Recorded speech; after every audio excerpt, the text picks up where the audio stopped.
Hello, everyone. I am Christopher Shaw, founder of Merkaba Retreats. Merkaba Retreats are beautiful sacred earth medicine retreats that we hold down in Bucerias, Mexico, and in other places around the world. Check us out at merkabaretreats.com.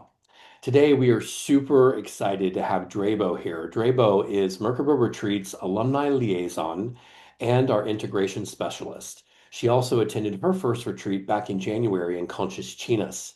Today, she is coming to share with us about her retreat, what it was like for her, what it was like preparing for it, and so much more. So, without further ado, welcome, Drebo.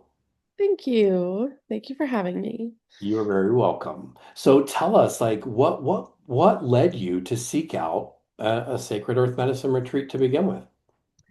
Well, it came during a time when I was getting low. Um, I've done a lot of work, so it wasn't the lowest low I've ever had, but it wasn't a good feeling. And yeah, I came to you and you told me about this retreat and it felt perfect and the timing was perfect. Just what I needed to get through what ended up being like some rough times.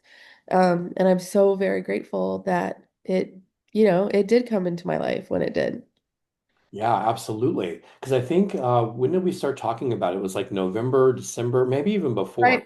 Early December. I think we were texting in November and then I saw you in December.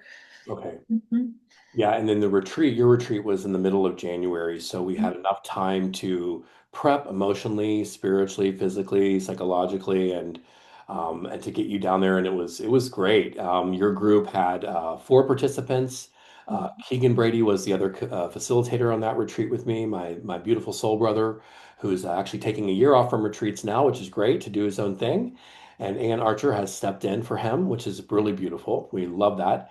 And now Drebo is assisting us on our retreats, and we're super excited about that too. But today we want to hear about what it was like going in. So tell us, like, what were your intentions going in for the retreat, and were those met? I wanted to release some old feelings towards people, towards circumstances. I wanted to let go, but I was also really open to what was meant for me. Um, I just remember being like, give me what I need. I am open. Um, and I did get those things. And more than I could have um even thought about. I'm very grateful. Um, but yeah, that was, everything that the meetings beforehand that we had to prep, where we talked about intentions and things like that, and hearing other people's intentions too also informed mine. It was a really great meeting to meet everyone beforehand. Yeah, and that's one of the things that we love doing is connecting groups way before you get here. The sooner that we can form the group, the better for those of you that would come on a group retreat. We also do private retreats one-on-one. We do couples retreats and so forth. But in Drapo's case, she was on a group retreat. And so we have a beautiful platform that we're using now called Lumara, and it's our sacred digital online sanctuary.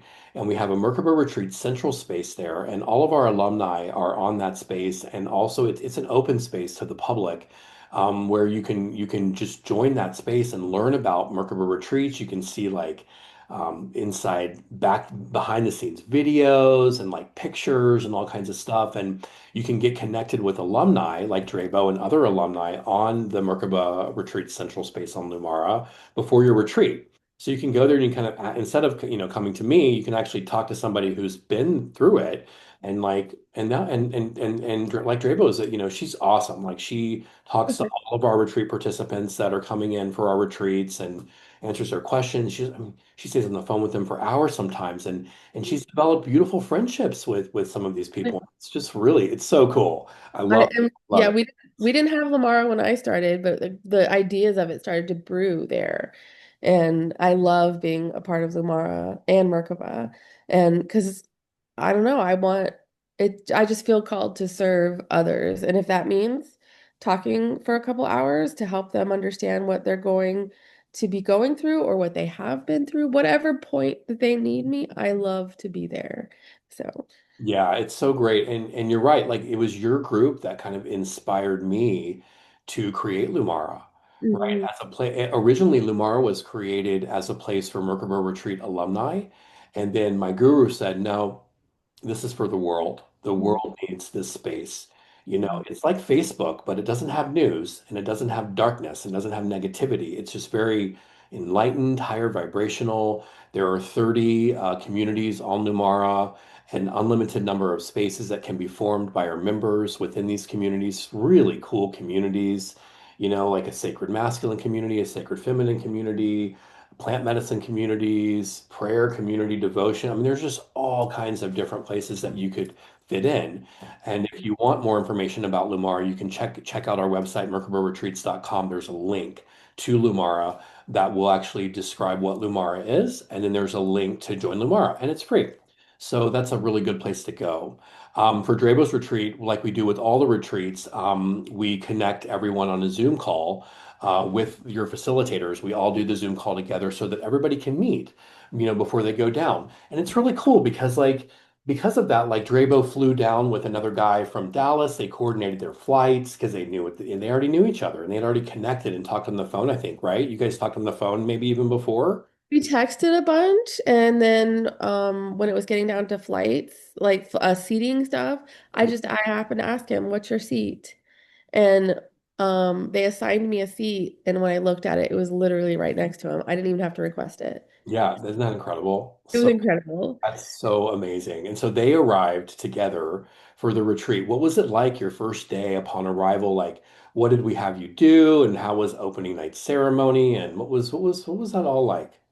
Well, to me, like it really started when I did get to that leg of the flight where my retreat mate was on. Like we had talked enough to where I knew our energy was, we were good. Like we talked easily together. So when I sat down next to him, like the whole flight went so easily because we just chatted the whole time.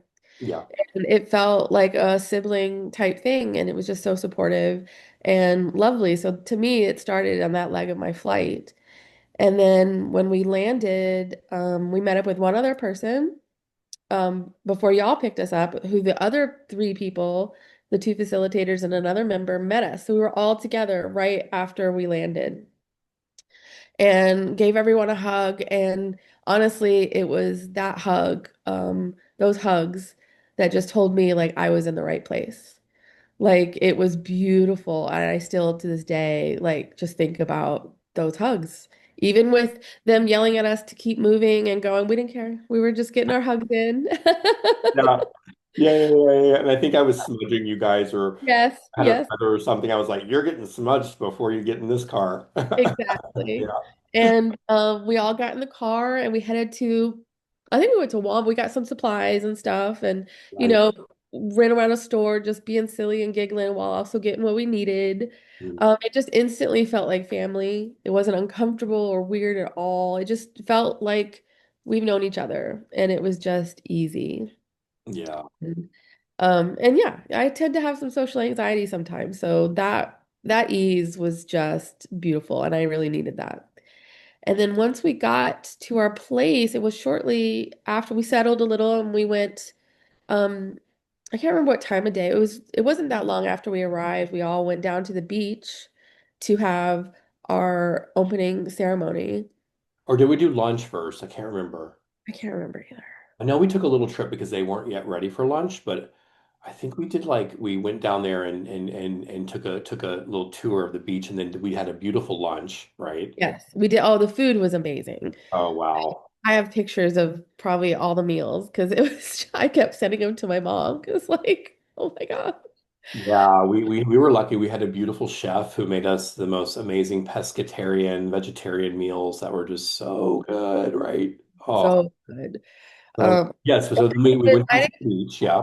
I had even preps like the direction said to like prep your diet to try to get in. So like I had been eating similarly Right. and hydrating like y'all requested so and I've been eating well since. Like I've so that even stuff like that like just kept going Yeah. and I really appreciated that.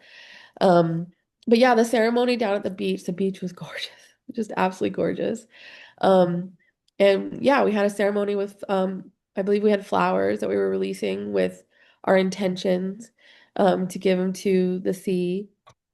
And um Ask yeah. permission for from the mother for healing there. Mhm. Mhm.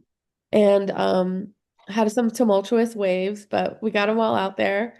Um and yeah, that was the opening of it. That was, and then yeah, the first day was just sort of being in, the new space, having the ceremony. Um, you know, we didn't do any medicine that night.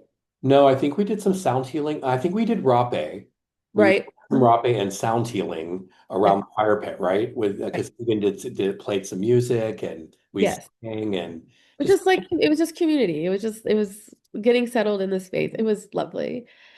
Um, yeah, that was like the first day, and I instantly like just the energy by the beach, maybe, or Mexico. At Mexico, I fell in love with Mexico on this trip. yeah. So, yeah, there's just not much I can't say that I loved there. Yeah, it's so special down here. You know, when I first came down to Puerto Vallarta in 2011 on vacation, it was my first time ever, and I said to my best friend who was with me, I said, I'm going to live here one day and build a healing center here. And little did I know that it would be 14 years later, but here I am, and it's so incredible, to be there. It's really special. And where we are now in Bucerias, we did Drebo's retreat at Conchas Chinas because we hadn't secured our location in Bucerias yet. But now we're in Bucerias, which is about 30 minutes north of the airport, north of Puerto Vallarta. It's in a different state, the state of Nayarit, which is a neighboring state. But it's a town of 16,000 people. It's a smaller town. You can walk everywhere. Our temple in Bucerias is about 5 minutes from the beach. You literally can walk to like fabulous restaurants and shopping, and there's markets. And we're now doing massages on the beach instead of having someone come to the temple. We're like, you know what? The beach is so nice. Getting a massage on the beach where you hear the waves and you have the beautiful wind. And so we're doing that now down there in Bucerias. And it's special. It really is a special place, like I just had one of my clients was like, "Hey, you do retreats anywhere, right? Like you would come here to Texas and do one." And I was like, "Well, we can talk about it. I mean, we do travel all around the world to do and take these retreats around the world, and those retreats are customized. We might be kind of limited as to what we can do. It might not be the same thing as we can do in Mexico, but I said to him, you might really want to consider coming to Mexico because there's just something really special about being in the sacred space down there that we've created. There's something really special about that particular piece of the earth, the beach, the energy there, the vibration there. And there's something really special about getting away from here, Well, getting that's what I away was from gonna say. your Like, I appreciated getting away from my usual day to day. yeah, Yeah. absolutely. Yeah, that was, and we visited Bucerias and I fell in love with that too. So like I have all the wonderful things to say about that area too. So I'm Yeah, excited. that's right. We did Sweat Lodge at the Healing Center in Bucerias, the Yeah. one we were using before. Yeah, that was a beautiful day at Sweat Lodge, and then Bufo ceremony there. That was a big day for y'all. Yes, it That was. was exciting. Very And much. lunch, we had such a good lunch there. That was fun. Yeah, so you got to experience the vibe of Bucerias. That's so cool. Yeah. Okay. So did you feel like we adequately prepared you for your retreat? Yeah, the only thing that it was like the rape, like it took me like by surprise. But I mean, I've just never done anything like that. So that was like really the only thing where I was like, oh, okay. I mean, you have to experience that, I think, to really understand it. But everything else, no, I felt really prepared for. And when I had questions, they were very, answered lovingly and, just a really open space. And I loved the communication with everyone. It didn't feel like I had to mask or be anyone other than myself, which that alone was very freeing. Yeah, So absolutely. And for those of you that don't know what rape or hape, as they call it in South America, is, it's sacred snuff. So yeah. what it is it's a powder that is a blend of sacred tobacco, so ceremonial tobacco that's organic, that's blended up and turned into a powder, and it's mixed with ceremonial ashes from a fire. And so typically, tribes will we'll have some type of ceremony around a fire ceremony. And after the ceremony is over, the next day, you'll go and you'll collect ashes from the fire, but you only collect the white ashes, those really fine, soft white ashes that are kind of on top. And so we collect all of those, and then you put them in the colander and you sift them, and there's a whole process to rape. I'm really grateful because my mentor, Richie Shivananda, has taught me how to make rape. So I actually will make my own rape. And it's really cool because the rape has a vibration to it, right? And typically it will have a masculine or a feminine energy. It just kind of depends on who makes it. When we're making the rape from the whole process of making rape, and it could take 2, 3, 4 hours sometimes, depending on how much rape you're making.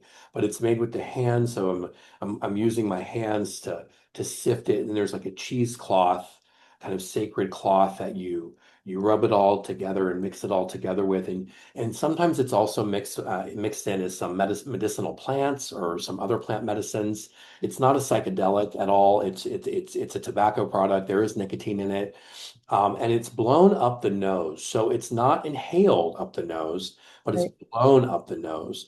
And so a lot of times our opening night ceremony will incorporate the use of rape, and then we will usually give you a little sample of rape and an applicator that you can use for the week if you like it. Some people don't like it, and some people really do. I love rape, and so I I to make it. You do too. I love, we both love rape.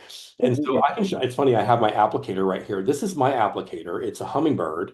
But typically they're just this little V thing right here. And this is called a creep. And you fill the powder up with this part in the longer one, right? And then you blow it with this part. So I would put this in my mouth, and then I would put this in my nose like this. And you take a deep breath and go, when you blow, oh, just leftover powder there. The snuff goes into your nostril. And so our right side is our masculine side, our left side is our feminine side. And so typically, like, what energy are you wanting to call in? What energy are you wanting to balance? It just depends on the day. But if I'm starting with my masculine side, I will blow it, and it's like a puff will come out of the other nose, and like it's like this puff of, like, it looks like smoke, but it's like this powder. And then after you do that, you sit and say, thank you, thank you, thank you, thank you, and just kind of sit. And what it does is it clears, it's interesting. Every rape has a different vibration. Some are very calming, some are very activating. Yeah. Sit for a minute, and then you'll do the other side because you want to have balance with the rape. And then after that, you essentially let the powder stay in your nose until your nose starts running or until you need to get it out. And then you'll blow your nose and go through lots of boxes of Kleenex, and then you have to plant lots of trees. So, but, Yeah. but it's beautiful because when I first tried rape, it stopped all my thoughts. Like, I was like, whoa, I had no thoughts at Yeah. all. My mind went blank. It gives you like a bit of a head rush at first, but then it settles you into your body. And I love that part of it. So even throughout a day, if I'm just, doing the things and I'm getting kind of in my head and da da da da da, when it's time to meditate, I will use the rapé and it grounds me back down into my body. And so it's like the opposite of like the psychedelic. It's going to ground you. Or I guess psychedelics ground you too, but I mean, in Yeah, that moment, you're more in your body, right. you know? So Um, right. It's so of the earth that, like, yeah, yeah. and the thing I learned that if someone's giving it to me, I need to blow like I do with my own, because I have a tendency to like inhale when someone else gives it to me. Oh yeah, you don't want to do that. Yeah. So now I've learned the trick. As someone else is applying, I blow out. So I'm not gonna blow, So just tricks you learn. We have another applicator called Tepi that we use to administer the rape to our participants or to a friend or whoever, and that's special because you're feeling the vibration and the energy of the person who's administering it to you as well, Right. and not only the vibration of the rape, but the vibration and the healing of that person. And so with that, it's like a longer kind of tube, right, with the applicator on the end, and then we just go and blow into each side. And so it's just a really, it's a gentle.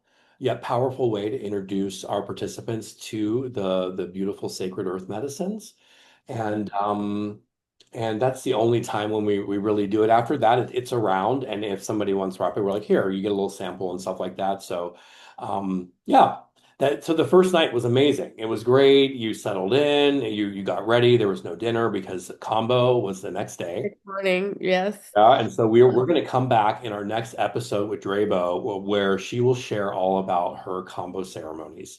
But Mhm. before we wrap it up today, I just wanted to know if there's anything that you would tell someone who is considering going on such a retreat. Like, what would you want them to know? What would you tell them?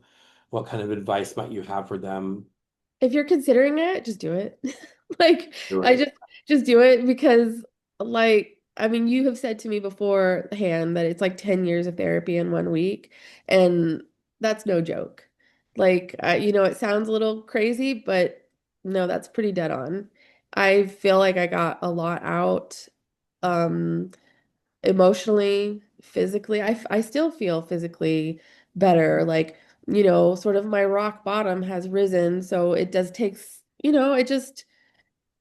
I don't know, I just don't get as low when I'm in funks or it just elevated me across the board. Um, but yeah, if you're thinking of it, do it. Like really. Do it, do it, do it. And I Absolutely. swear, like once you sign that contract, it starts working. I swear. Yep, that's how it works. It's Yeah, interesting, right? Like, as soon as you commit and sign the contract and pay your deposit, like the healing begins, and it really does. it really does, Mhm. and like things start shifting in your life, and Drabo is one of the people who's come back from the retreat and has been really diligent about her daily practice and her devotion to herself, capital S self. And that's really vital. And we'll talk more about that in another episode. But it's important to maintain what you've gained on your retreat when you come back, and we help you with your aftercare plan and with anything that you might need to settle into whatever that looks like for you. We show you a path during the retreat, and then you can take what you want and leave the rest behind. And we're more than happy to help you develop your own. And so it's been really beautiful to watch you over Well, the last like 6 months now, or yeah, oh my God, we're coming up on a 6 month we anniversary. are coming up. Yep. It's been so beautiful to watch, and we just are so blessed to have you on the team. And we can't wait to have you down to Bucerias when we have some of the larger groups. And Drebo and I are also going to host some women's retreats because I think it's important sometimes to have men's retreats and women's retreats. And Mhm. so, Drebo really brings in this feminine energy to our beautiful retreat organization. And Drebo and Tej, we are our two goddesses. And so it's beautiful to have them, and I'm just so blessed. If you want to learn more about Drebo, there's a link to her socials, and there's like her bio is on the merkabaretreats.com website. And if you have any questions for us, feel free to reach out to me, Christopher at merkaberchurch.com, or you can find me all over the website. So And uh, yeah, I'm always open to people contacting me through my socials with questions or whatever. Like I will love to sing the praises of Merkaba Retreat and the Sacred Earth Medicine. I love it. Well, thank you so much for being here today. I appreciate you, and I will You're see you. welcome.